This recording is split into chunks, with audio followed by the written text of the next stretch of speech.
Hello viewers, आज हम अपने channel chemistry and biology study classes के माध्यम से आपके सामने एक नया टॉपिक लेके आए हैं जो बायोलॉजी का है। और इसका नाम है बायोलॉजी के जनक, या आपके नहीं जो जीव विज्ञान है उसके जनक। तो जीव विज्ञान और जंतु विज्ञान दोनों के जनक एक ही व्यक्ति हैं, जिनका नाम है अरिस्टोटल या अरस्तु। इनका जन्म 384 ईसा पूर्व माना जाता है, अर्थात जब आपके ईसा मसीह हैं इनके जन्म से पहले लगभग 384 वर्ष पहले इनका जन्म माना जाता है। इनके जन्म के बारे में ज़्यादा साक्ष्य प्राप्त नहीं है, फिर भी जो पुरानी किताबें हैं या साक्ष्य के आधार पर ये अवलोकन किया गया है। इनका जन्म स्थान जो ग्रीस है, ग्रीस का स्टैगिरा नामक शहर है, स्टैगिरा नामक शहर है। इनकी जो जीवन शैली की जो है पूरा जीवन परिचय है, मुख्य रूप से इनकी पहचान के रूप में नहीं, जीव विज्ञान के जनक, जंतु विज्ञान के जनक, तर्कशास्त्र के जनक और प्राकृतिक सिद्धांत आदि के जनक के रूप में ये ज़्यादा प्रसिद्ध हुए हैं। इसके साथ साथ ये एक दार्शनिक भी थे और साथ ही सिकंदर महान के भी गुरु के पद पे भी ये रहे हैं। इनके अपनी पूरी जीवन काल में इन्होंने कुछ किताबें लिखी हैं जिनकी संख्या लगभग 15 से अधिक है, और जिसमें सबसे ज़्यादा जो फेमस किताबें हैं, प्रसिद्ध किताबें, वो है history of animals, generation of animals, movement of animals, progression of animal, पर्वा नेचुरलिया, ऑन प्लांट्स और ओपेरा बायोलॉजी नाम की किताबें हैं। इन किताबों के नाम से ही पता चलता है कि इन्होंने बायोलॉजी के क्षेत्र में या जीव जंतुओं के क्षेत्र में कितना अधिक प्रयास किया है। इनकी जो मृत्यु है वो ग्रीस के एवियन नामक शहर में 322 ईसा पूर्व माना जाता है।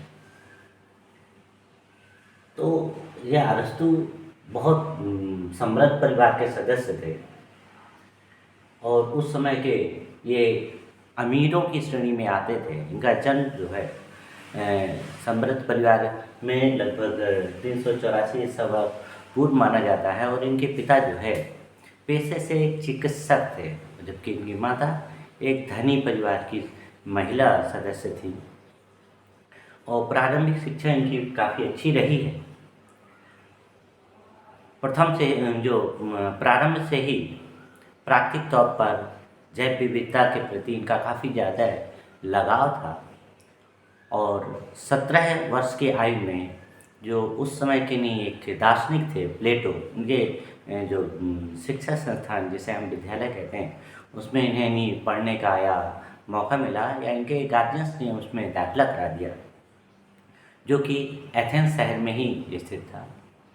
और जब तक प्लेटो की मृत्यु नहीं हुई तब तक वो इस विद्यालय में अध्ययन करते रहे, जिसके अंतर्गत इन्होंने तर्कशास्त्र, दर्शनशास्त्र, जीव विज्ञान और विभिन्न अन्य विषयों के संबंध में ज्ञान प्राप्त किया। और उनके ज्ञान के कारण जो उस समय के प्रसिद्ध राजा थे सिकंदर महान जिसे हम कहते हैं, उनके गुरु के पद पे इनकी नियुक्ति हुई है।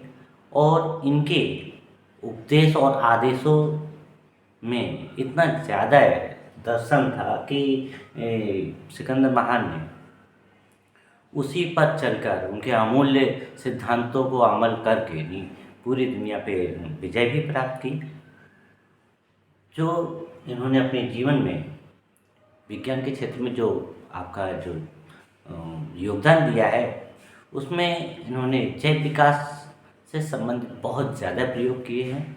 और जो जैव विकास के प्रमाण के लिए उन्होंने जो जो प्रयोग किए हैं उनमें उनके तथ्य कुछ खास है, जिसमें से एक तथ्य ये है कि उन्होंने जितने बहुत सारे आपके पक्षियों के अंडों का अवलोकन किया और अवलोकन करके जैव विकास के क्रम को समझने का प्रयास किया।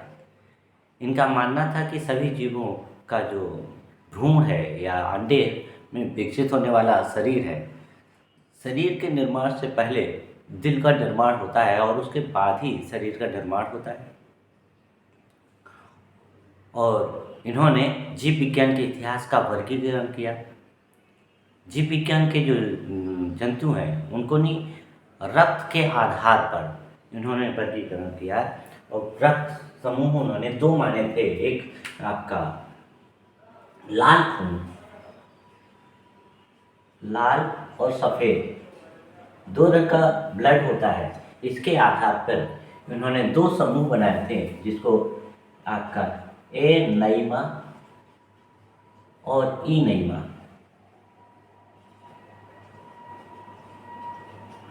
दो नाम रखे। और एनाइमा में लाल रुधिर वाले जीव जंतुओं को रखा, जबकि इनइमा में आपका सफ़ेद खून वाले जंतुओं को रखा। इस तरह से उन्होंने जीव जंतुओं का वर्गीकरण भी किया।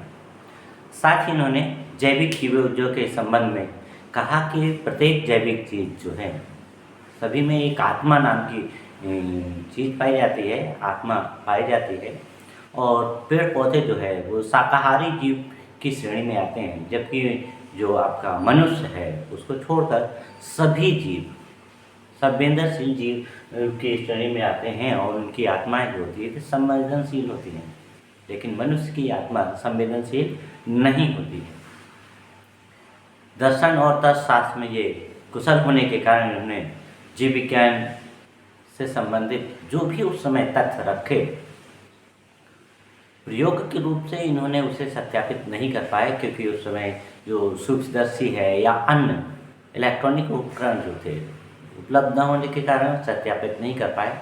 लेकिन दर्शन शास्त्र और तत्वशास्त्र इतना ज़्यादा कुशल था कि आज हम जब उनके प्रयोगों को दोहराते हैं तो वो उस समय के ईसा पूर्व के प्रयोग इस समय हम उन्हें सत्यापित कर पाते हैं और सही साबित कर पाते हैं। इसके साथ में इनके एक शिष्य थे जिनका नाम था थियोफ्रेस्टस। इनसे इम्प्रेस इतने अधिक हो गए कि उन्होंने आपका बायोलॉजी की जो शाखा है जंतु विज्ञान के अतिरिक्त वनस्पति विज्ञान उसकी उन्होंने खोज की और थियोफ्रेस्टस आगे चल के बॉटनी के नहीं फादर्स बने, फादर्स ऑफ कहलाए, अर्थात वनस्पति विज्ञान के जनक के रूप में भी वो अधिक प्रसिद्ध हुए। आज के वीडियो में इतना ही। से नेक्स्ट वीडियो में धन्यवाद।